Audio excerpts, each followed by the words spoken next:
get that line this weekend. Today, on the world stage, I bring you the 2024 Formula One Grand Prix of Monaco. Welcome to the Real Estate and More Show. I'm so happy that you're here with us today, and thank you for tuning in. We are in the small Principality of Monaco on the 2024 Formula One Grand Prix calendar. We talk about a lot of things on this show, but today we talk about world-class racing. The Formula One of Monaco is the iconic race course in the history of Formula One racing. On the show today, we have my partner Nancy to help out. Welcome to our show, the Formula One Grand Prix of Monaco. Hi, everyone. Let's get into it. We've got a bit of things to talk about. Now, ever since I was a young boy, I loved fast cars and racing cars. I do not know why, but I found myself daydreaming in class, thinking about the day I would be champion racing car driver of the world. I would play with other young friends and we would zoom around our toy cars saying out loud, "It's Parnelli Jones once again for the win, beating out the field in the last lap." I thought to myself, I am going to be a racing car driver one day. And one day, I did.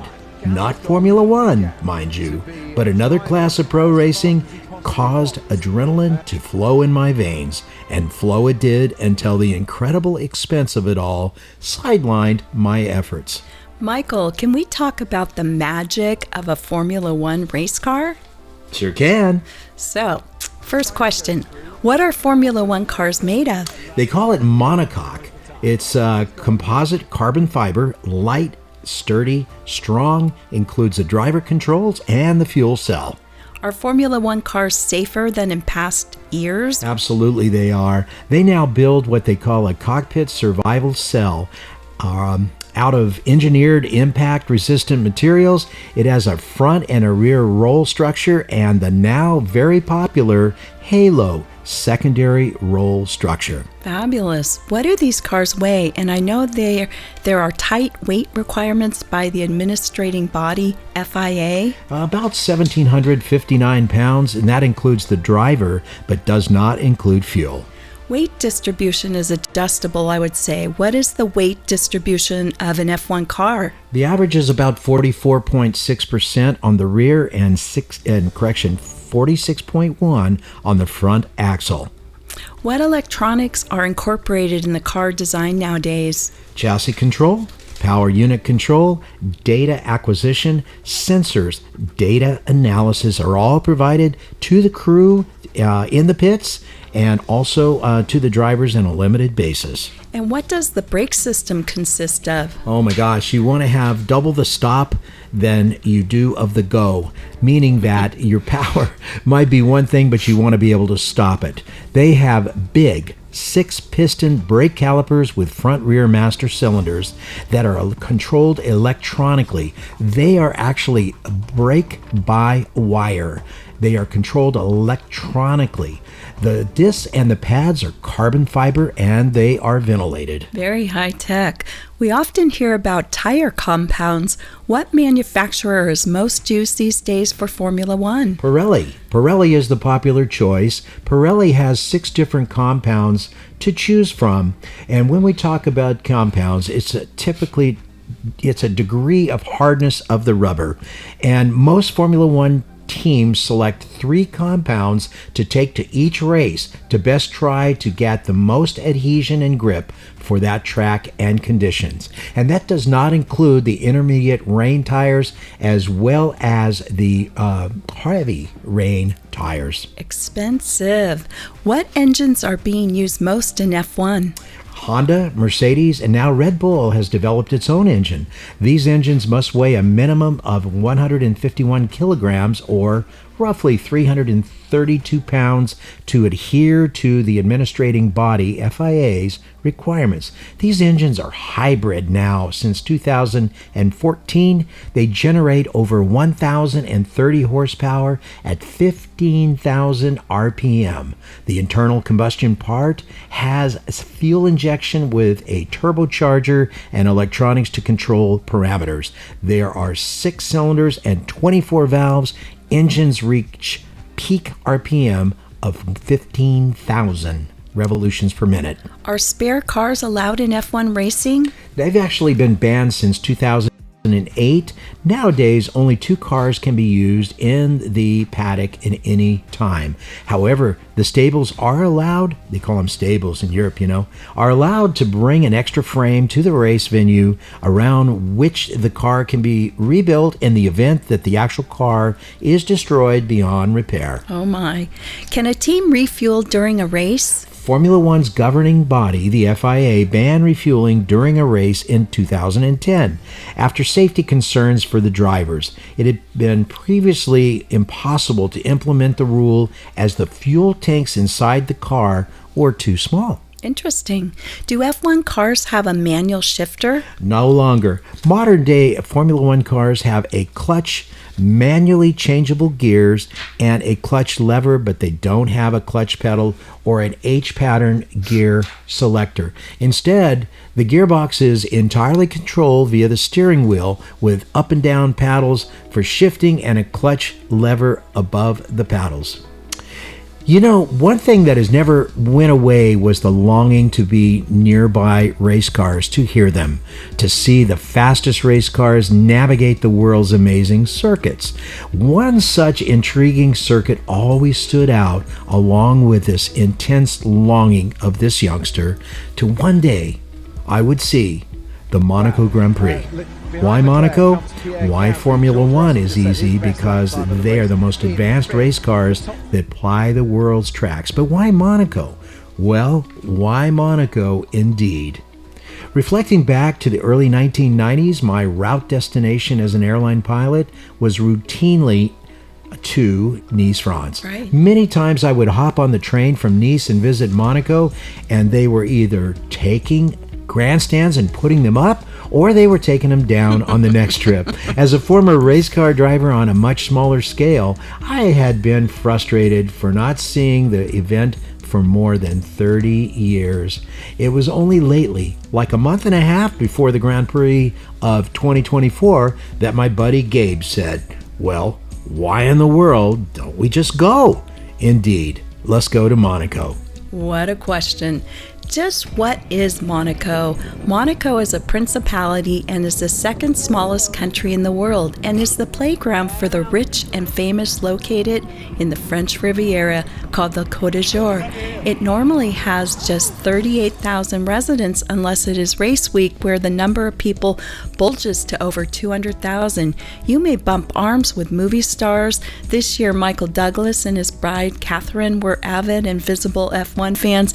There were many other rich and famous people as well, and I'll tell you, it was quite the fashion fest. It was really great to see Michael Douglas. He's quite the gentleman and a real race car aficionado. I should say Formula One aficionado.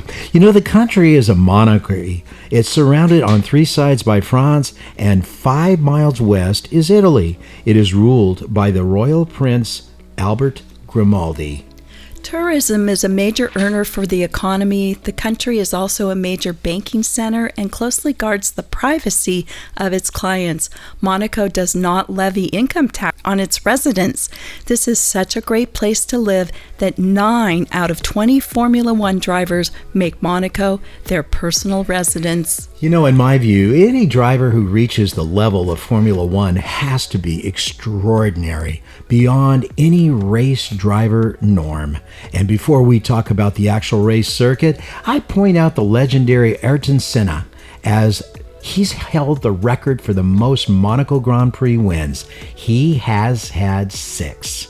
From 1989 through 1993, he won 5 races in Monaco in a row. Impressive. As a former driver, I would say he'd figured out that circuit and its quirks. And one should watch Senna navigating this circuit. The throttle control, flying on the edge of control. Utterly amazing is the term to describe this man's performance in Monaco, as well as other F1 courses. Some of us recall Senna's words: "If you no longer go for the gap that exists between cars, you are no longer a racing car driver." Senna was a master, as this statement reveals, split-second discernment, showing how very, very fast a driver's decision-making must be, how possible it is to pass, and pointedly, the courage of the driver to go for it. And some of the most fascinating words I've heard regarding driving a race car came from Senna regarding Monaco in 1988. "I was no longer driving the car consciously. I was driving it by instinct, only I was in a different dimension. I was way over my limit, but still able to find even more. It frightened me because I realized I was well beyond my conscious understanding. I have never been able to attain that level of performance again." My, what an exhilarating experience to watch the race. The team with the most wins at Monaco is McLaren, one of our personal favorites, with 15 wins on this narrow, winding street course. Let's talk about the Monaco circuit. The Monaco Grand Prix is known as the most iconic in all Formula One on the Formula One calendar. A youngster would say, why? Racing through the streets of the Principality began way back in 1929, and one may note cars of that day were a world of difference as compared to those of today. The narrow circuit of 18 turns with few places to pass remains pretty much the same since 1929. And we have just witnessed the 81st running of this amazing event. The speeds through the circuit were nothing short of spectacular. 18 turns, their names, each has its story to tell. Turn 1, Saint Devote. There's a chapel built in the name of the patron saint of Monaco, Saint Devote. The right turn, which is turn 1, was made famous in 2011 when Lewis Hamilton passed to the inside of Michael Schumacher in this very narrow corner. Speeds of 169 down to 70 miles per hour. Turn 2, Beau Rivage. Means a beautiful coastline. Turn 2, Beau Rivage. A brief right-hand turn gives view of the Mediterranean as the highest point of the circuit. It's made famous in 1984 when Nigel Mansell surprised everyone by passing Alain Prost for the lead, then crashed just after the pass. Speeds of 80 up to 161 miles per hour. Turn 3, Massenet. A long left-handed turn that takes drivers down towards the middle sector of the lap. Massenet takes its name from French opera composer Jules Massenet, of whom there is a statue on the outside of the turn. Speeds of 162 down to 100 miles per hour. Massenet wrote more than 30 operas during the Romantic era of music during the 19th century. Famous F1 moment: during slippery conditions in the 2008 race, both David Coulthard and Sebastian Bourdais crashed into the barriers in quick succession, bringing out the safety car. Turn 4, Casino Square. That's a right-hander, a very exciting right-hander, with the Monte Carlo Casino on the left of the drivers as they prepare to head further down the hill to the port and sea level. The 158-year-old Monte Carlo Casino is one of Monaco's most popular tourist attractions. James Bond has been known to be filmed here. Speeds of 97 down to 81 miles per hour. Turn 5, Mirabeau Superior. The start of the slowest section of corners on the entire F1 calendar, all races. Mirabeau Superior is the first of 2 turns named after the former Le Mirabeau Hotel that overlooks the track to the driver's right at turn 7. There's a sharp braking zone at the bottom of the hill with several drivers sliding straight on when heavy rains prevail. Famous F1 moment in 1986, Patrick Tambay's ambitious attempt to overtake Martin Brundle. amazing driver, by the way, that Martin Brundle, resulted in the former being tipped over and barrel rolling into the barriers. Now you are listening to the Real Estate and More Show, World Stage 2024 Grand Prix of Monaco. I'm your host, and I have my partner along, Nancy, helping me today.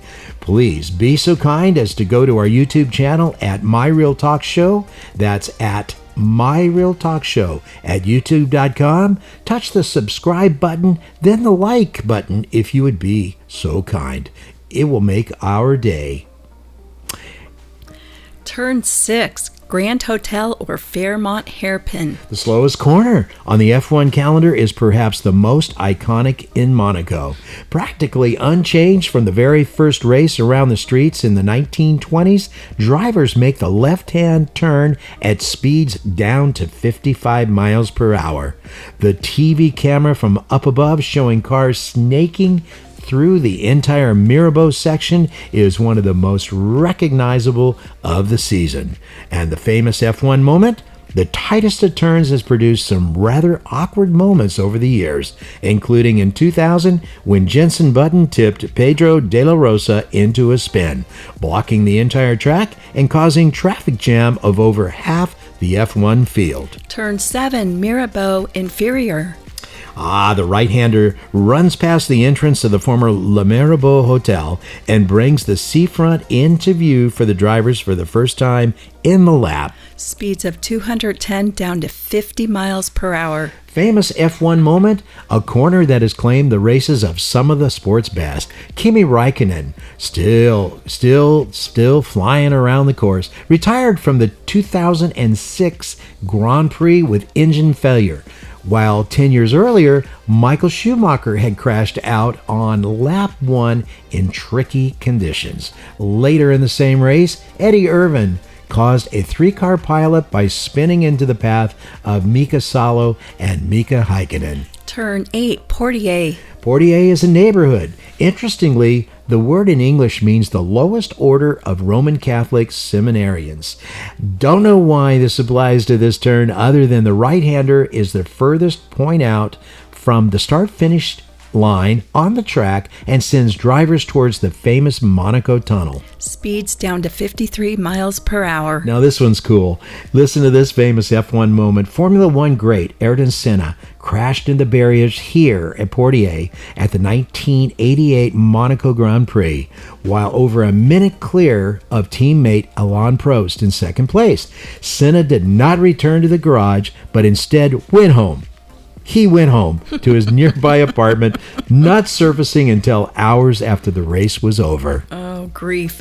Turn 9, Tunnel. This one is self-explanatory. It is fast. Far more of a slight kink than an actual corner. The right-handed bend and the road through the tunnel is always a spectacular sight for those watching on TV to view.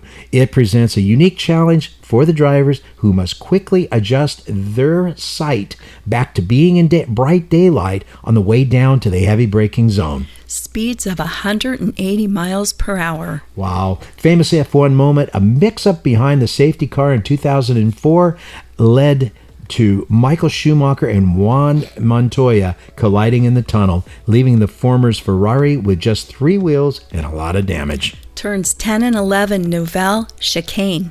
Probably the best overtaking opportunity on the narrow circuit. The chicane was originally called Chicane de Port before being remodified in 1986 and called Nouvelle, French for new. Speeds of 177 down to 49 miles per hour. Famous F1 moment. Nigel Mansell's sensational late lunge up the inside of Alain Prost during the 1991 race was bold, brave, and brilliant, and showed that you can indeed pass at Monaco. Turn 12, Tabac. Okay, named after a small tobacco shop that sits next to the corner. Tabac is one of the tightest, most challenging on the circuit. Given its proximity to the seafront, to back is another iconic Monaco corner that has barely changed in nearly a century of racing. That's where we sat. Yes. Speeds of 140 miles per hour. Famous F1 moment, Lewis Hamilton found himself in the barriers on lap 1 of the 2008 Monaco Grand Prix, but famously charged back through the field in slippery conditions to claim a famous victory. Turns 13, 14, 15, and 16 make up the two swimming pool chicanes, Louis Chiron and Piscine. The section was added after the construction of the Rainier 3 Nautical Stadium, which has, you guessed it, a swimming pool. The first of two chicanes make up this particular area, and it's named after Louis Virage Chiron, a Monegasque racing driver who finished third at the very first Formula One Grand Prix at the circuit in 1950. Now remember, 1950 was the first year of the Formula One. Speeds of 130 down to 84 miles per hour. Turn 17, Rascassi. The penultimate corner of the lap is named after the bar nightclub located just the other side of the barriers on the right. It's actually a double apex turn. The building was originally designed as a bar for fishermen. A rascassi is a scorpion fish found in the adjacent Mediterranean. Speeds of 122 down to 41 miles per hour. Turn 18, Anthony Noggs. Anthony Noggs was the founder of the Monaco Grand Prix and considered the motorsport pioneer for the Principality. He had previously brought the Monte Carlo Rally to life in 1911 and proposed ending all motor races with the waving of a checkered flag. This corner speeds of 71 miles per hour. And that takes us back to the start-finish line. From city streets to world-class racing circuit, did you know that it takes just 6 weeks to convert the small country streets into the iconic circuit, including multiple grandstands, and people flood to the small city to hang from balconies and restaurant patios to see this event? Drivers say it is the most challenging of races. Others say that the small size of the course is like driving through their living room. Nevertheless, each turn has its own name. Grandstands are erected in choice spots. 200 plus miles per hour race cars have to slow all the way down to 50 miles per hour for the Fairmont hairpin. The tunnel, well, wow, just wow. The sweeping right-hand turn tunnel sees these cars reach speeds of 190 miles per hour with little warning of a stopped car ahead, if that were the case. The track itself is 3.37 kilometers or 2.07 miles in length and experiences many elevation changes as the most talented drivers in the world navigate their way to the finish line. Drivers today get around the circuit in just 1 minute and 10 seconds, average speed of a lap about 130 miles per hour. Formula One driver great Jackie Stewart, a 3-time world champion and 3-time Monaco winner, chimed into the media and made it quite clear how he feels about Monaco's place on the Formula One calendar. If you haven't won in Monaco, there's something wrong with your career. After this year's performance by Charles Leclerc, a resident of Monaco, at least Charles can rest easy knowing that nothing is wrong with his career. And on a side note, I've met one of Jackie Stewart's race driver colleagues from the 1970s a few years back. Having coffee with a client and discussing my old racing days, an older gentleman comes up to the table and sits down with us. And my friend says, "Tell this man about your race driving days." So I did. At the end of the recounting my glorious racing days, he introduces himself as Howden Ganley, 1970s Mercedes-Benz Formula One driver and close friend, colleague of Jackie Stewart. Think about this for a second. Here I was professing my racing career to one of the profession's all-time Formula One greats. Sheesh. I was further impressed upon discovery that Mr. Ganley also authored the well-known book, The Road to Monaco. Let's talk about the race 2024 this year, Michael's dream come true. This year, Charles Leclerc of Scuderia Ferrari and Monaco resident essentially dominated the 3 practice sessions with the fastest lap times, and during Saturday's qualifying, Mr. Leclerc qualified in pole position. Now think about this, the top 10 of a total of 20 qualifying drivers and teams qualified within 1 second of the pole qualifier Charles. Wow, within 1 second. The race began with all drivers jockeying for best position during the start. They went through the turn 1 and headed up to Beau Rivage turn 2, and as they did, Red Bull's Sergio Perez crashed hard on the opening lap between turn 1 and the Beau Rivage corner when Haas driver Kevin Magnussen ran out of room at Beau Rivage and turned the Red Bull into the wall. The incident took out both drivers from the race and the other Haas car of Nico Hülkenberg as well. Then another accident on the start, just after turn 8 called Portier, and just before the tunnel, Alpine team driver Esteban Ocon crashed with his Alpine teammate, resulting in taking out one of the Alpine cars. There was a full course red stopping the race. The race was restarted almost an hour later. On the restart, Leclerc kept the lead, with McLaren's Oscar Piastri staying in second position. Ferrari's Carlos Sainz held down third place, and McLaren's Lando Norris finished fourth. The top 4 finishers displayed almost faultless driving for 78 laps without mistakes that would allow another car to pass. These top 4 were in a field of racing all by themselves. 2024 Monaco Grand Prix results: Leclerc as number 1, Piastri number 2, 3 Sainz number 3 position, and Lando Norris 4th position. And number 6, popular Red Bull driver Max Verstappen finished 6th. Yep, with Lewis Hamilton finishing just after him. So concluding, with all the mixed feelings, another line from my bucket list has been checked off. As sweet as it was to finally witness this race in person, it is a little sad to check it off the list. Man, what a race it was. Everything that I had dreamed of it would be since I was a youngster. And more, the wait was worth it. Awesome. A huge thanks to my dear friend Gabe, who said, well, you have been complaining about not going for so long. Heck, let's just go. A bigger thanks to his bride, my forever sister Bernadette, who loves Gabe enough to go along, and especially to my bride, Nancy, who's a wonderful person I am blessed to have had in my life. You've been listening to the Real Estate and More Show, the World Stage Monaco Formula One Grand Prix episode. Please help us by going to our YouTube channel at My Real Talk Show. That's at My Real Talk Show at youtube.com, and touch the subscribe and like button. That will make our day. We'll be right back with our next special guest. Stay tuned.